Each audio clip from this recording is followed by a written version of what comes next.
ओम नमो नारायणाय। इस्लाम क्यों फैला और हिंदू क्यों घटा?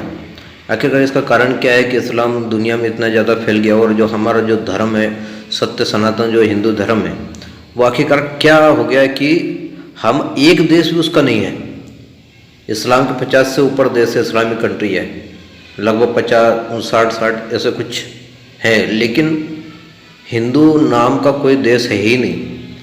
इंडिया है, भारत है, वो भी सेकुलर है। नेपाल अभी तक हिंदू राष्ट्र था कुछ समय, लेकिन अब वो भी सेकुलर हो गया।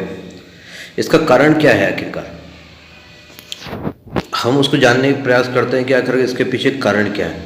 सबसे पहले तो देखिए, कोई चीज़ अगर फैलती है, कोई चीज़ अभी है और पहले नहीं था, इसका मतलब यही है कि वो चीज़ बाद में आई है। हमारा जो सनातन धर्म है वो एक ओरिजिनल धर्म है, मतलब वो पहले से है, उसको कोई फैलाया नहीं। फैलता वही है जो पहले नहीं होता है। लेकिन हमारा हमारा जो धर्म है वो पहले से था, इसलिए उसको फैलाने की कोई आवश्यकता नहीं पड़ी। कभी ऐसा सुना नहीं गया कि हमारे धर्म का किसी ने प्रचार किया हो, उधर फैला हो, वहाँ फैला हो। प्रचार उसी का किया जाता है जो पहले नहीं था। तो जो इसलिए इसको सनातन धर्म कहा जाता है। हमारा जो धर्म है उसे सनातन इसलिए बोला जाता है कि जो हमेशा से है, सनातन है, सदा सा है। और जो नकली होता है वो फैलाया जाता है। तो देखिए, मैं यहाँ किसी के धर्म का अपमान नहीं है, लेकिन रियलिटी तो यही है, सच्चाई तो यही है। और क्या बात है कि जो सनातन था, जो ओरिजिनल था, जो पहले से धर्म था, जो हमारा सनातन धर्म था, उसको छोड़कर दूसरा धर्म फैल गया। ऐसा क्या कारण है कि लोगों ने इस सनातन को छोड़कर दूसरे धर्म को अपनाने का क्या कारण रहा है? तो सबसे पहला तो कारण है क्रूरता, कि इस्लामिक जो है क्रूरता, तलवार के बल पर वो डरा धमका कर लोगों को जबरदस्ती इस्लाम कबूल करवाते हैं। किसी और धर्म में आप देखोगे तो, ईसाई में देखोगे तो लालच देके कुछ किया जाता है, और बाकी किसी धर्म में ऐसा कोई जोर जबरदस्ती नहीं की जाती जिस प्रकार से इस्लाम में किया जाता है। तो इस्लाम को जो फैलने का एक कारण ये है कि ज़बरदस्ती लोगों को डरा धमका के, अगर नहीं अपनाया तो जान से मार देंगे या आपकी औरतों का बलात्कार कर लेंगे। इस प्रकार से डरा धमका के ज़बरदस्ती इस्लाम कबूल करवाया गया। अब वो जो इस्लाम कबूल कर लिया तो वो क्या करेंगे? बेचारे नहीं चाहते हुए भी वो इस्लामिक बने रहे। आज वो इस्लाम अपने आप को मानने को मजबूर है।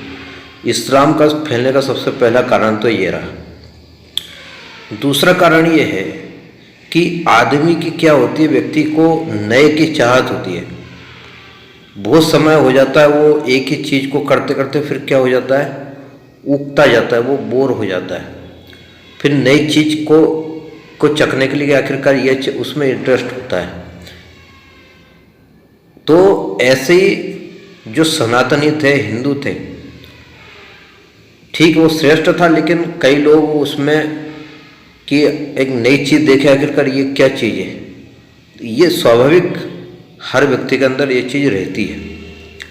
इस चीज़ ने भी हिंदू धर्म छोड़कर दूसरा धर्म अपनाने के लिए लोगों को एक प्रेरणा दी।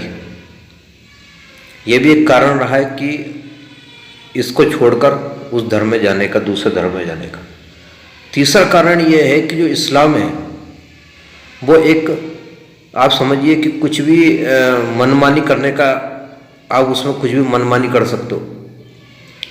व्यक्ति का जो स्वभाव होता है वो भोग प्रधान होता है। कुछ भी मनमानी, कोई रूल फॉलो नहीं करना, कुछ भी अपनी मनमानी करना, कोई भी भोग भोगना। इस्लाम में पूरी तरह से छूट है, खाने की छूट है, भोग भोगने के कोई रिश्तों की कोई मर्यादा नहीं है। ये जो, और हर व्यक्ति का जो मन है ना, नीचे जल्दी गिरता है, नीचे गिरने की उसकी वो होती है, उसका जो प्रभाव होता है मन का, वो नीचे गिरने का होता है। इसलिए व्यक्ति इस्लाम में गया क्योंकि वहाँ पर भोग भोगने की वो सुविधा है, और हिंदू धर्म को नियम अनुसार चलना बड़ा कठिन है। इसलिए इस्लाम में गया। तो कोई ज़्यादा है, इस्लाम ज़्यादा फैला है, इस्लाम ज़्यादा लोगों ने अपना लिया, इसका मतलब ये नहीं है कि वो श्रेष्ठ हो गया। बस उसमें बात इतनी है कि उसमें भोग भोगने की सुविधा बहुत ज़्यादा मिलती है, इसलिए इसको छोड़कर उसको अपनाया। एक और कारण ये है कि राक्षसी वृत्ति, उसमें आपको राक्षस बनने का, मैं ये नहीं कह रहा हूँ कि जो इस्लाम में स्वरूप से ही ऐसा है, पहले ऐसा था या नहीं था, लेकिन अभी जो इस्लाम का जो स्वरूप हमको रूप देखने को मिलता है वो ऐसे ही देखने को मिलता है कि हिंसा, राक्षसी वृत्ति, मारो काटो, दूसरे के धर्म स्थल को तोड़ो, उसके ऊपर अपना अपना बिल्डिंग बनाओ, ये जो सब आसुरी जो स्वभाव है, हर व्यक्ति के अंदर राक्षस होता ही है, उसको व्यक्त करने के लिए इस्लाम में भरपूर मौका मिलता है। इसलिए व्यक्तियों ने, लोगों ने इस्लाम को अपनाया, ये एक कारण ये भी है। तो ये कुछ कारण ऐसा है जो मेरे को समझ में आए हैं। ऐसा जरूरी नहीं कि मैंने जो कुछ कहा है सही, जो मैंने अपनी बुद्धि से मुझे जिस प्रकार से समझ में आए उस प्रकार से ऐसा है। तो कोई धर्म अगर ज़्यादा फैला हुआ है तो इसका कारण यही नहीं है कि वो धर्म श्रेष्ठ है, और अगर कोई धर्म कम है तो वो कमज़ोर है, कि वो कोई छोटा धर्म है, ऐसा नहीं है। इस्लाम ज़्यादा फैला इसका मतलब ये नहीं है कि वो ज़्यादा श्रेष्ठ हो गया, क्योंकि फैलती तो बीमारी भी है। कोरोना इतनी तेज़ी से फैला तो क्या बोलेंगे कि हाँ कोरोना बहुत अच्छा है, सब लोग कोरोना से दूर भागते हैं। तो हर फैलने वाली तेज़ी से फैलने वाली चीज़ जो है अच्छी ही हो, ऐसा आवश्यक नहीं है।